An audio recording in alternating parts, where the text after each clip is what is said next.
Bonjour, nous sommes en 2022, nous sommes dans le site de l'Institut Docteur Angélique et dans une série de vidéos consacrées aux commentaires de la Somme théologique de saint Thomas d'Aquin. Et j'en suis rendu dans une partie passionnante qui raconte l'histoire de la chute des démons. C'est la question 63 de la Somme théologique. Et dans la deuxième partie, je voudrais aborder l'article 6 qui demande « Un certain temps s'est-il écoulé entre la création et la chute des anges ?» Alors on peut se demander, mais comment saint Thomas d'Aquin peut-il conclure là-dessus? Eh bien, simplement, d'abord en posant une analyse sur l'être des anges, qu'est-ce que ça peut être qu'une créature spirituelle qui n'a pas de corps, qui est créée par Dieu? Et ensuite, eh bien, à partir de certains points de la révélation présents dans l'Écriture, eh bien, d'en déduire ce qui s'est passé exactement. Et donc, pour traiter de cet article 6, d'abord, il y a un set contrat, ce qui est tout à fait naturel lorsqu'on est en théologie. L'argument d'autorité est très utile, même s'il n'est pas infaillible quand il est tiré, par exemple, des pères de l'Église ou d'un raisonnement. Ce serait très différent, évidemment, si nous pouvions avoir un set contrat tiré d'une proposition objective définissant la foi par le magistère de l'Église. Et ce n'est pas le cas ici, et donc l'argument d'autorité est tiré de l'Évangile selon saint Jean, chapitre 8. Il est dit que le diable n'est pas demeuré dans la vérité. Et donc saint Augustin commente en disant « Il faut le comprendre en ce sens que le diable a été dans la vérité, mais qu'il n'y est pas demeuré. » Alors, saint Thomas d'Aquin, évidemment, va essayer de ne pas trancher, même s'il met sa préférence sur une des deux hypothèses. Première hypothèse, c'est que ça s'est passé pour l'ange comme pour Adam et Ève. Adam et Ève, nous le savons, ils ont été créés en grâce. Ça veut dire que dans leur création et rendus adultes par des species, c'est-à-dire des intelligibilités que Dieu mit dans leur intelligence pour faire d'eux des personnes capables de lucidité et de choix, eh bien, Dieu marchait dans le jardin de leur cœur, ce qui veut dire qu'ils avaient une présence de Dieu par la charité, une présence intime, mystique. Et ils péchèrent ensuite. Donc ils n'ont pas existé d'abord dans un état de pure nature, puis ensuite la grâce. Non, ça s'est passé comme cela. Eh bien, la première hypothèse consiste à dire que ça a été pareil pour les anges. Dieu crée les anges, leur infuse ce dont ils ont besoin comme connaissance. Et pour saint Thomas, c'est toutes les sciences, la physique, la chimie, la sagesse, etc. Moi, je crois plutôt que comme Adam et Ève, il leur a donné la sagesse et des choses essentielles pour organiser la matière, mais qu'il leur a laissé la possibilité de progresser dans ces sciences-là qui sont moins importantes. En tout cas, s'il leur a donné la sagesse au sens de la sagesse révélée, alors, eh bien, non seulement il leur donnait dans ce premier instant ce qu'il leur fallait pour leur nature, mais il leur donnait en même temps la révélation de son intention profonde, leur donnait la vision béatifique et à quelques conditions qui étaient les conditions de l'Évangile. Dans ce cas-là, alors, étape suivante, les anges ont péché, ils se sont révoltés pour certains d'entre eux. Et donc, il n'y a pas, je dirais, de temps successif, mais tout s'est passé en un seul acte mesuré, évidemment, par les opérations diverses de la pensée des anges. La deuxième hypothèse, qui est plutôt la mienne, et qui s'appuie sur l'Écriture, qui dit que il y eut un soir, il y eut un matin, donc une connaissance naturelle des anges, qui firent qu'ils se structurèrent et se hiérarchisèrent selon leur nature, puis un matin. Ce qui veut dire que Dieu leur révéla quelque chose ensuite de plus, et que ce quelque chose de plus venait bouleverser ce qui leur était naturel, donc cette hiérarchie fondée sur l'ordre de dignité et d'intelligence, le plus grand au sommet étant évidemment en dehors des anges, Dieu, et puis au-dessus, un ange de lumière appelé Lucisfero, le porte-lumière, et puis les autres anges se mettant naturellement au-dessous, le considérant comme le plus intelligent des anges. Donc, selon cet ordre-là de dignité. Dieu, me semble-t-il, ensuite, a parlé. Il a parlé en communiquant quelque chose qui est l'Évangile qu'il leur révélait. À savoir que ce désir naturel qu'ils avaient de connaître leur cause, Dieu, en la voyant face à face, n'était pas qu'une velléité. Et que s'ils le portaient en eux, c'est que Dieu pouvait le réaliser. Ça, c'est une révélation qu'ils ne peuvent recevoir que dans la foi. Donc, on est déjà dans le domaine de la grâce. Ça veut dire quelque chose qui dépasse leur raison. Leur raison seule dit, peut-être que nous avons le désir de voir Dieu, mais c'est impossible. Et la foi leur dit, mais si, Dieu le fera, mais à la condition suivante. Pas en fonction du degré de votre intelligence, mais si vous m'aimez et si vous renoncez totalement à vous-même, parce que nul ne peut me voir sans cette humilité profonde et totale. On le voit dans cette hypothèse-là, il y a eu donc le temps de la vie naturelle des anges, avec la connaissance du soir, donc un peu ténébreuse, et puis le temps de la connaissance surnaturelle des anges, qui reçoivent la grâce, en tout cas la possibilité de la grâce. Et c'est ce qu'on appelle la connaissance du matin, qui est encore ténébreuse. Ce n'est pas encore la vision béatifique, mais elle est tout orientée, celle-là, vers l'obtention de la vision béatifique. Et c'est à ce moment-là, dans le temps, toujours pareil, le temps qui mesure les opérations intellectuelles diverses des anges, que certains d'entre eux, pour le motif qui me semble être celui de l'humilité nécessaire, motif qui a complètement déstabilisé la raison des anges. Mais certains d'entre eux ont dit « Ah, si c'est ainsi !» Ça veut dire que l'ordre sera bouleversé, le plus intelligent ne sera pas le plus grand auprès de Dieu. Et donc, les anges les plus intelligents ont été ceux qui ont été le plus tentés de se révolter. D'autant plus que, dans leur intelligence puissante, comprenant, dans les spetches que Dieu leur avait donnés au moment de leur création, que l'homme et la femme, un jour, paraîtraient dans le monde, eh bien, ils ont dit, c'est que des hommes et des femmes en particulier, seront plus disposés à ce chemin vers la vision béatifique que nous, ce qui veut dire qu'elles seront plus grandes que nous. Et là, c'est développé chez les anges, qui étaient fondamentalement orgueilleux, donc admiratifs devant leur grandeur par choix, et en premier, s'est révolté un péché d'envie. L'envie étant la tristesse pour quelque chose de prévisible, de pas encore réalisé, mais de prévisible. Et ils ne se sont pas trompés. Nous savons que la Vierge Marie et beaucoup de saintes vierges ont réalisé cela, mais aussi des femmes mariées. C'est un fait. La Vierge Marie est la reine des anges actuellement. Donc leur intelligence n'est pas en défaut là-dessus. Tandis que d'autres anges, au contraire, comprenant la même chose, donc étant déstabilisés de la même façon, eh bien eux ont dit « Nous obéirons à Dieu, il est notre Créateur, et quoi qu'il nous demande, nous le ferons. » Ce sont les bons anges. Les bons anges, leur intention profonde était donc de mettre Dieu au-dessus d'eux-mêmes, pas seulement par nature, comme ils le font naturellement, mais là, par choix, et jusque dans les demandes surprenantes de Dieu. Et ceux-là jamais n'ont bougé dans leur choix intelligent et sont entrés aussitôt dans la vision béatifique, tandis que les anges révoltés, quant à eux, eh bien, définitivement, ils n'ont plus changé. Ils étaient déterminés parce que leur lucidité parfaite, la maîtrise d'eux-mêmes parfaite, n'apportait aucun motif nouveau pour qu'ils puissent changer de choix, ou plutôt, plus précisément, pour qu'ils veuillent changer de choix. Ce qui veut dire que l'enfer éternel des démons, dont on parlera plus tard dans la question suivante, eh bien, est dû à leur volonté, et non pas à Dieu. Alors, quelques objections, puisqu'il y a deux hypothèses. Une objection qui s'oppose à ce laps de temps entre la création et puis la communication de la grâce suivie de la chute des démons. On lit dans Ézéchiel, alors c'est au chapitre 28 d'Ézéchiel, « Tu as marché, parfait dans tes voies, depuis le jour où tu fus créé, jusqu'à ce que l'iniquité se trouve en toi. » Et donc, manifestement, cette marche représente un mouvement continu, et donc il y a eu un temps entre la création du diable et sa chute.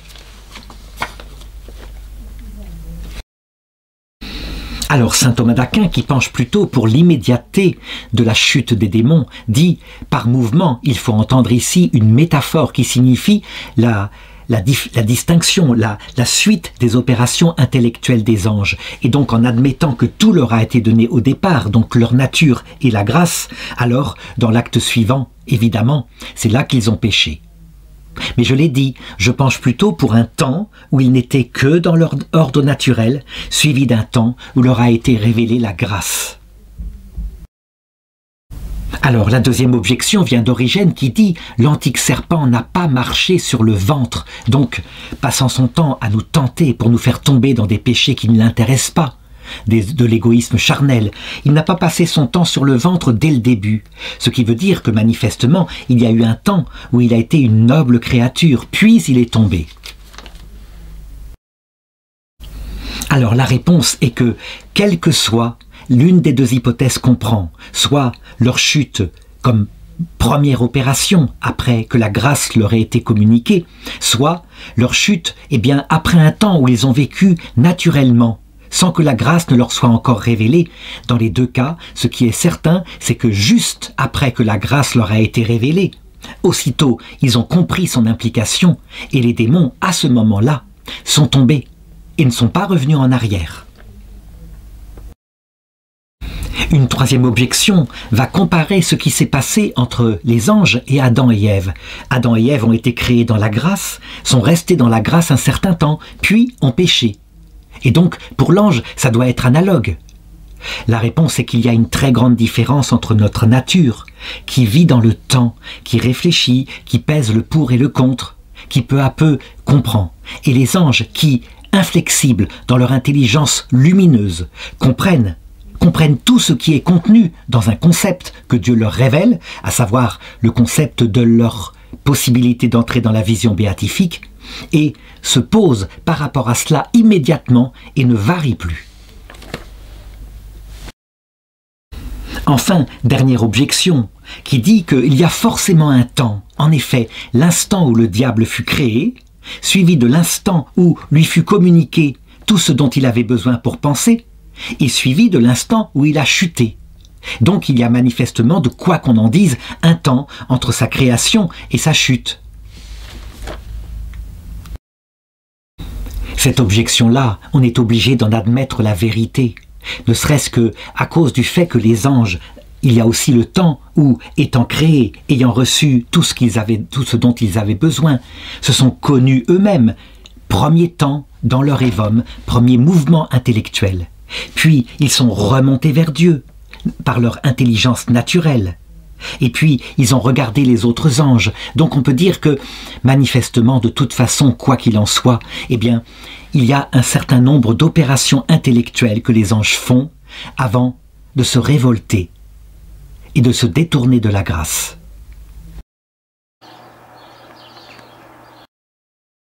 L'article 7 demande « Est-ce que le plus élevé parmi les anges pécheurs fut-il aussi le plus élevé de tous les anges ?» C'est une question véritablement qui n'a pas de solution d'autorité, si ce n'est Saint Grégoire qui écrit que le premier ange a péché, supérieur à toutes les troupes angéliques, les dépassant en clarté et resplendissant encore davantage quand on le comparait aux autres anges. Il y a aussi ce texte métaphorique dans le livre de Daniel qui dit « Toi qui étais magnifique », et la métaphore est prise à partir du roi de Babylone. Comment es-tu pu tomber, toi le prince des princes? Et donc ceci semble indiquer qu'effectivement, c'est le plus grand de tous les anges, le plus intelligent, qui est tombé. Alors, voilà une réflexion que l'on peut donner pour essayer de conclure. En considérant les anges, il faut regarder deux choses qui peuvent les conduire à pécher. D'abord, l'inclination à pécher. Ça veut dire l'inclination à commettre un acte d'orgueil, quitte à se révolter contre Dieu. Sur ce rapport-là, je dirais que les anges, plus ils sont intelligents, plus ceci peut leur paraître absurde, parce que c'est véritablement une révolte contre sa cause, et en plus contre celui qui peut véritablement lui donner son accomplissement. Les anges, plus ils sont intelligents, plus ils comprennent qu'ils sont faits pour la vision béatifique, et donc que si Dieu la propose, c'est fantastique. Nous, au contraire, étant peu intelligents, si on nous dit que nous verrons Dieu face à face dans l'éternité, quelques-uns vont dire « Ah, ça va faire beaucoup d'ennuis, ça va être toujours comme ça », et n'arrivent pas à comprendre que c'est la béatitude, un mouvement de joie qui remplit le cœur. C'est parce que nous manquons d'intelligence. Donc, sur l'inclination à pécher, les anges supérieurs, en ont moins. Mais il y a une autre façon dont on doit regarder le péché d'orgueil. C'est le motif qu'il y a de s'enorgueillir. Or, plus on est supérieur et plus on comprend que Dieu donne la première place au plus petit, celui qui se fait tout petit, alors dans ce cas-là, on comprend qu'on a énormément à perdre parce qu'on n'est pas très disposé à cette vertu-là. Par contre, on comprend aussi immédiatement que les hommes et les femmes en particulier, dans leur nature, peut-être pas individuellement, ont beaucoup plus de disposition à cela.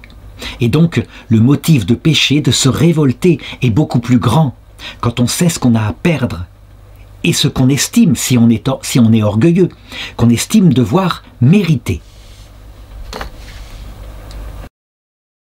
Alors cependant, il faut le dire, les deux opinions, à savoir que le plus grand des anges a péché, suivi des plus grands parmi les anges, cette opinion-là est valable comme l'autre qui dirait que non, ce ne sont pas forcément les plus grands des anges qui ont péché. Je dirais que ceci nous sera révélé en plénitude, soit par le magistère de l'Église, qui aura une inspiration infaillible, soit au moment de notre entrée dans l'autre monde. Alors quelques objections, dont la première, c'est, il est dit dans le livre d'Ézéchiel, « Tu étais un chérubin protecteur, je t'avais placé sur la montagne sainte de Dieu. » Mais, d'après saint Denis l'Aréopagite, au-dessus des chérubins, il y a les séraphins. Chérubin, ça signifie plénitude de la science en hébreu, et séraphin, ça signifie feu ardent de l'amour. Et donc, pour Denis, les séraphins sont au-dessus des chérubins, donc manifestement, il n'y aurait pas un ange supérieur qui serait tombé. Ce ne serait pas parmi les séraphins, mais dans les hiérarchies qui suivent, les chérubins. Alors, il faut répondre à cela que l'autorité de Denis, certes, existe, mais qu'elle n'est pas infaillible. Que dans l'Écriture, on dit que Dieu plane au-dessus des chérubins. Et donc, que probablement, mais on le verra quand on verra la hiérarchie angélique, les chérubins sont les hiérarchies angéliques supérieures, selon l'ordre de la nature. Puisque l'ordre de la nature, justement, se prend de la science. Et donc, s'ils sont les plus intelligents, ils sont normalement au-dessus de tous. L'amour, en ce qu'il concerne, fait qu'on est le premier, mais dans l'ordre surnaturel de la charité. Et donc, peut-être que les plus grands des anges actuellement, dans l'ordre de la grâce, sont des séraphins qui, eux, ont obéi à Dieu à cause de leur propension à l'amour. Mais les séraphins, selon le premier ordre naturel, étaient sans doute inférieurs aux chérubins, de même que, on le voit dans cet ordre mondain, qu'est celui de la terre. La femme, plus portée à l'amour familial, à l'intériorité, à la recherche de Dieu, a un statut inférieur à l'homme qui considère que les valeurs suprêmes de ce monde, c'est le pouvoir, la puissance, la raison qui invente des choses. Mais cet ordre-là, c'est un ordre naturel. Dans l'ordre surnaturel, il se passe l'inverse. Beaucoup de derniers en cette vie sont premiers dans l'autre monde, à commencer par la Vierge Marie. Deuxième objection, si l'ange le plus grand, le plus intelligent, chef-d'œuvre de Dieu, a péché, ce serait un échec terrible pour Dieu. Ça paraît peu convenable. Dieu tout de même a créé les anges pour la vision béatifique. La réponse est que quand un ange pêche, en réalité, il ne démord pas, il ne désordre pas à la volonté fondamentale de Dieu qui a voulu créer des personnes. Et donc, fondamentalement, Dieu veut que les personnes choisissent et il respecte leur choix. Ensuite, comme le montre le livre de Job, qui manifeste que les démons continuent maintenant d'aller au conseil de Dieu. Donc, c'est logique, Dieu voudrait qu'on l'aime. Ça, c'est une prédestination éternelle et il appelle tous les anges à cela. Mais si on ne le veut pas, alors il ne se venge pas, il respecte, mais il ne donne pas la vision béatifique. Elle est réservée à un amour réciproque, à une alliance sainte. Troisième objection, plus un ange est élevé, plus son intelligence le pousse à chercher la vérité tout entière, et donc sa volonté se tourne pour l'acquérir. C'est logique, et donc il est aberrant de dire que ces anges-là sont les premiers à être tombés. La réponse est, je l'ai dit, c'est vrai du côté de l'inclination vers Dieu, Mais c'est faux du côté du motif qui peut pousser à la révolte, celui qui est le plus grand par nature, s'il perd cette grandeur, et celui qui peut le plus en être en colère. Colère est employée ici au sens métaphorique, hein, d'une sensibilité, plutôt d'une intelligence, d'une injustice.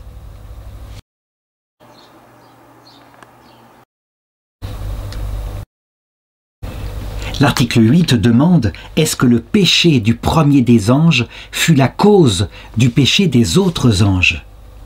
Alors, il y a un texte, une autorité qui dit dans l'Apocalypse que le dragon a entraîné avec lui le tiers des étoiles du ciel. Donc manifestement, il y a eu une influence de l'ange supérieur sur les autres anges. Alors, il faut comprendre ceci. Il y a une double façon de regarder les anges. D'abord, je dirais, en tant que créatures intelligentes, ils sont des solitaires et ils sont capables, en toute lucidité et maîtrise d'eux-mêmes, ils n'ont pas les faiblesses qu'ont les hommes, d'un acte de choix. Et seuls eux, dans leur liberté, choisissent. Ce qui fait que la Bible parfois les appelle des dieux. Il y a une deuxième façon de regarder les anges, c'est en tant qu'ils se hiérarchisent naturellement, en mettant en avant, au-dessus d'eux-mêmes, l'ange qu'ils considèrent comme le plus intelligent.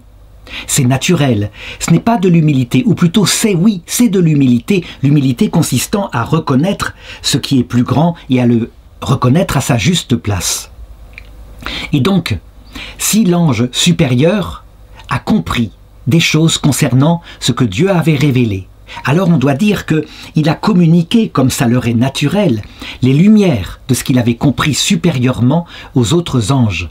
Or, manifestement, ce qu'il a compris au-dessus de tout, c'était la possibilité que des êtres inférieurs puissent être supérieurs aux anges, en particulier les hommes et les femmes dont il possédait dans son esprit depuis sa création le plan de la future existence. Et donc, il a influencé les autres anges véritablement par sa propre révolte en disant « Regardez ce que ça signifie ».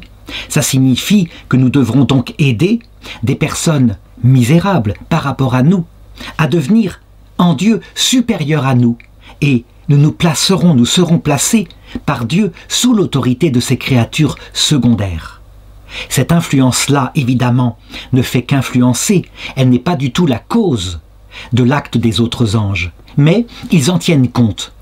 Et on peut considérer qu'il se passera la même chose ultimement pour nous, comme d'ailleurs ça s'est passé pour Adam et Ève.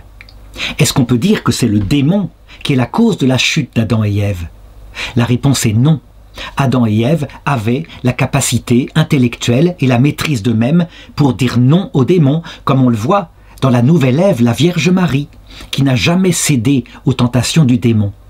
Donc, il a influencé Adam et Ève, mais c'est eux qui ont péché. Ensuite, dans le cours de l'histoire, les choses ont changé. Les descendants d'Adam et Ève, ayant été soumis par Dieu aux conséquences du péché originel, donc une part d'ignorance et une part de faiblesse, pour un temps, en vue de l'humilité. Il était évident que les démons pouvaient faire trébucher comme ils le voulaient, qui ils le voulaient, et donc que souvent, la cause de nos péchés, comme il est dit pour Judas, ce fut le démon qui entra en lui.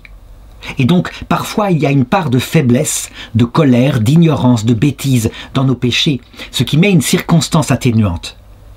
Par contre, ce qui est certain, c'est qu'au moment du jugement individuel, lorsque notre destin éternel sera en jeu, là, notre liberté nous sera rendue, comme elle fut pour Adam et Ève, avec en plus l'expérience de notre misère lorsque nous nous séparons de Dieu. Et donc, si un homme, là, influencé par le démon, se détourne de Dieu, cette fois, ce sera son acte libre, sans aucune ignorance, sans aucun manque d'expérience, expérience qui est très importante pour un être humain, puisque nous fonctionnons comme cela. Alors, on devra dire de la même façon que ce n'est pas le démon qui nous a entraînés en enfer, mais nous, influencés par le démon. Alors une première objection qui dit la cause est première par rapport à l'effet, mais tous les anges ont péché en même temps. Donc manifestement, leur péché ne peut pas être causé par l'ange supérieur qui les aurait entraînés. La réponse à cela est que, d'abord, il ne faut pas considérer les actes des anges comme ayant besoin d'un laps de temps pour s'exercer. On peut d'ailleurs le comprendre même pour nous, par analogie. Par exemple, quand un professeur dit aux élèves quelque chose de parfaitement évident, comme par exemple, eh bien ce livre est identique à ce livre. C'est évident. Eh bien, l'intelligence des élèves, immédiatement, je dirais que cette prononciation a été faite, y adhère, sans problème. Eh bien, de la même façon, l'ange supérieur, et puis comme une cascade de champagne, les anges, les uns aux autres, ont pu se communiquer cette chose-là, ce motif de révolte, et en même temps, si fondamentalement ils étaient orgueilleux, au fond d'eux-mêmes, y adhérer. Voilà comment, eh bien, dans un acte qui peut être considéré comme un, les démons ont péché, entraînés par l'influence des anges supérieurs. Cependant, je le répète, cette influence n'est pas la cause du péché des anges. Ils sont des êtres libres et ils se déterminent chacun librement, même si ensuite, suivant leur nature, eh bien, ils forment une armée où il y a un premier, intelligent, auquel ils obéissent, afin de pouvoir obtenir ce qu'ils veulent, à savoir un changement dans les plans de Dieu, rien que cela. Alors, deuxième objection, on a dit que le péché de chaque ange, c'est l'orgueil, c'est le fait qu'il se considère comme plus intelligent que Dieu. Mais il est contradictoire à l'orgueil de se soumettre à l'influence d'un ange supérieur, alors qu'on ne veut pas se soumettre à Dieu. Il y a quelque chose qui ne va pas. Il faut répondre à ça que l'orgueil est très différent de la vanité. La vanité, c'est le fait de briller devant les autres, et donc quelquefois le vaniteux est bête, il veut simplement paraître supérieur. L'orgueilleux, lui, il sait qu'il est supérieur. Et donc, quand quelque chose lui est apporté, qui est intelligent, il n'a aucun problème à admettre que c'est intelligent. Je dirais même que ça augmente son orgueil, puisqu'il prouve par là qu'il est capable de comprendre ce qui est intelligent. Et c'est ainsi que les démons, considérant que la révolte de Lucifer était intelligente, eh bien, ont suivi intelligemment, pensait-il. L'argument 3 est assez étrange, il dit ceci, c'est un péché plus grand de se soumettre à un autre contre Dieu que de commander à un autre contre Dieu. En effet, se soumettre à un autre contre Dieu, c'est un motif plus bas, donc plus mesquin, donc ça implique d'être une âme plus vile. Au moins, quand on commande aux autres contre Dieu, on a cette noblesse et donc le péché est moins grand. Pourquoi je dis que cet argument est bizarre? Parce que, en réalité, ce qui fait le péché contre Dieu, c'est la puissance intellectuelle et volontaire par laquelle on se détourne de Dieu. Et donc, plus on est intelligent, plus l'acte est volontaire, plus le péché est grave. Quelle que soit, je dirais, la place qu'on a dans la hiérarchie. Mais en fait, en ce qui concerne le péché, il est évident que l'ange supérieur comprend davantage le motif du péché et s'y livre avec toute l'énergie qui est plus grande en lui. Et donc, manifestement, le péché du diable, Lucifer, l'ange de lumière, est le plus grand de tous les péchés. Il brille comme l'astre du mal, évidemment.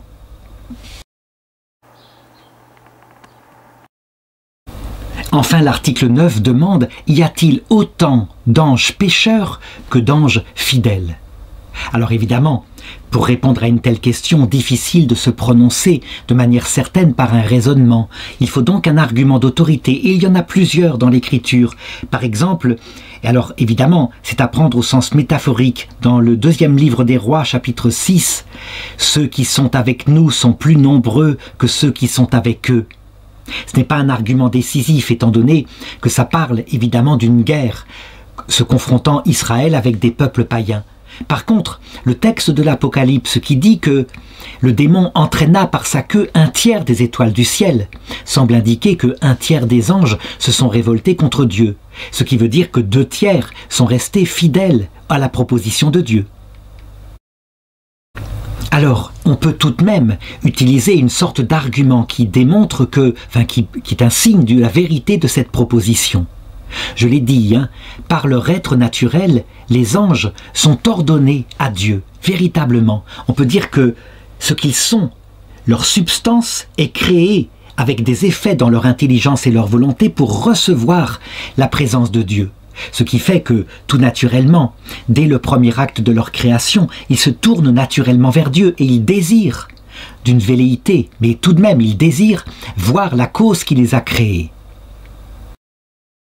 Et donc, si Dieu propose ce qui est la finalité ultime dont tous les anges ne peuvent que se réjouir quand elle leur est révélée, s'il la propose, eh bien, cette finalité-là est l'axe le plus puissant pour les entraîner. Le fait qu'il y ait des conditions difficiles, même surprenantes, qui s'opposent quelque part à leur nature, comme le fait de mettre en premier l'amour et l'humilité, ceci touche aux moyens. Et donc, c'est sans doute un motif de révolte beaucoup moins puissant que la finalité elle-même qui les attire vers le bien. Et donc on peut deviner que la plupart des anges ont dit « Je ne suis pas Dieu, et donc je me soumets à Dieu ». Il faut le reconnaître, l'histoire de Saint Michel Archange qui fait tomber le démon et le démon tombe sur la terre. On s'est toujours demandé quelle était la parole qu'il avait dite au démon. En fait, il porte le nom de « Qui est comme Dieu ?» Et donc on peut deviner, lui, un simple archange, ayant adhéré par tout son être au plan de Dieu, acceptant de renoncer à lui-même, a dit la vérité à Lucifer et aux anges révoltés. Qui est comme Dieu pour que tu te révoltes contre lui? Qui est comme Dieu pour que tu prétendes lui imposer tes conditions? Et cette parole, qui était vraie et qui était accompagnée de la révélation qu'en fait c'est sa place de premier, donc c'est donc l'orgueil qui motivait Lucifer, les a vaincus. Ceci est une première humiliation. Il n'est pas normal qu'un ange d'une hiérarchie inférieure, un simple archange, puisse damner le plomb en manifestant une vérité à un ange supérieurement intelligent comme un séraphin ou un chérubin resplendissant. Alors, première objection, il semble, dit Aristote, qu'il y ait davantage d'anges pécheurs. Enfin, Aristote ne dit pas ça, mais il dit que le mal se trouve dans le plus grand nombre, tandis que le bien se trouve dans le plus petit nombre. Alors il faut répondre à cela, que Aristote, comme philosophe, observe les êtres humains qui l'entourent, tels qu'ils sont, mais ça il ne peut pas le savoir, après le péché originel, où Dieu volontairement s'est caché, où Dieu a soumis l'homme à une part d'ignorance et en plus, en lui, à une part de faiblesse, il ne contrôle plus sa sensibilité. Ce qui fait que la majorité suivent leur sens, dit Aristote, et donc se tournent vers le mal, à savoir la recherche du bonheur, dans le plaisir, égoïste, dans l'argent ou dans la gloire. Cependant, on en a conclu trop vite, à tort, que donc la plupart des hommes, peut-être 99% des hommes, se damneraient puisqu'ils se dirigent vers le large chemin de la perdition. C'est ce que dit Jésus. Mais il faut faire attention. Se diriger dans le large chemin de la perdition ne veut pas dire ne pas pouvoir être rattrapé entre-temps. Et nous le savons. Si Dieu a mis en nous le fomes peccati, comme on appelle ça, le foyer de péché, que saint Paul appelle une écharde dans notre chair, ce n'est certainement pas pour nous perdre, mais c'est parce qu'il a estimé que ce temps passé dans la misère et dans des chutes était une préparation quelque part, ne serait-ce qu'en voyant les conséquences, à ce que, lorsque notre pleine liberté nous serait rendue, nous nous tournions vers le bien et que nous renoncions au mal. Alors, deuxième objection, la justice et le péché se trouvent de la même manière chez les hommes et chez les anges. Or, quand on constate ce qui se passe chez les hommes, on voit qu'il y a très peu de bons selon une parole de la Bible. C'est carrément dans le livre de l'Ecclésiastique au chapitre 1, le nombre des sots est infini. Et donc, manifestement, ça doit être la même chose chez les anges. Donc il faut répondre la même chose, à savoir que la pastorale de Dieu sur les hommes n'est pas la même que chez les anges. Les hommes sont soumis, là, depuis le péché originel, à ses faiblesses. L'ange, ce n'est pas du tout de cette manière-là qu'il les porte vers la vision béatifique. Il les maintient dans leur pleine maîtrise d'eux-mêmes et leur pleine lucidité. Donc, eh bien, en ce qui concerne les anges, évidemment, on peut penser que la plus grand nombre tout de même se tourne vers Dieu.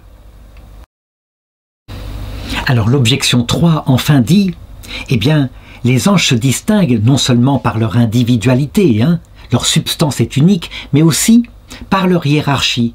Et donc, si on dit que le nombre des anges qui sont tombés est inférieur à ceux qui sont restés fidèles, étant donné que dans les hiérarchies supérieures, ils sont moins nombreux, au point que certains disent même qu'il n'y aurait que 7 chérubins, eh bien dans ce cas-là, ça veut dire que sans doute la plupart des anges tombés appartiennent aux hiérarchies inférieures, aux simples anges. Et donc, eh bien, manifestement, il n'y aurait pas des démons dans toutes les hiérarchies. Alors, il faut répondre à cela que dans ce domaine-là, plusieurs hypothèses peuvent être enseignées. Certains disent que ce sont principalement des anges inférieurs qui sont tombés, justement parce qu'ils n'étaient pas si intelligents que cela. Et dans ce cas-là, il n'y a pas d'anges supérieurs qui font partie des démons. Mais d'autres disent, au contraire, à cause du motif de se révolter, c'est d'abord un ange supérieur qui s'est révolté et que les autres, beaucoup, ont suivi. Dans ce cas-là, il y aurait des démons tirés de toutes les hiérarchies, de tous les ordres angéliques. Alors, ceci semble plus raisonnable, et en tout cas, ça manifeste la suprême indépendance de la liberté des personnes angéliques. Manifestement, ils se déterminent par eux-mêmes, et il y en a partout qui, comme cela, choisissent de se révolter. Pourtant, il y a une dernière remarque que fait saint Thomas d'Aquin qui est intéressante. Quand on considère les démons, on voit qu'il y en a qui sont pris parmi les chérubins, c'est un ordre angélique qui signifie la connaissance. Il y en a qui sont pris parmi les puissances, les principautés, donc encore un nom qui signifie la puissance. Mais je n'ai pas vu de démon dans la Bible qui serait pris parmi les séraphins, nom de l'ordre angélique qui signifie amour brûlant, ni parmi les trônes qui signifie habitation de Dieu dans le cœur. Et donc, manifestement, peut-être que de ces ordres-là, aucun n'est tombé, parce que, peut-être justement, leur intelligence était davantage, je dirais, prédisposée à se tourner vers les mystères de Dieu, qu'était la charité, donc la présence de Dieu dans le cœur qu'on aime, et puis cette charité qui est comme un feu réciproque entre soi et Dieu.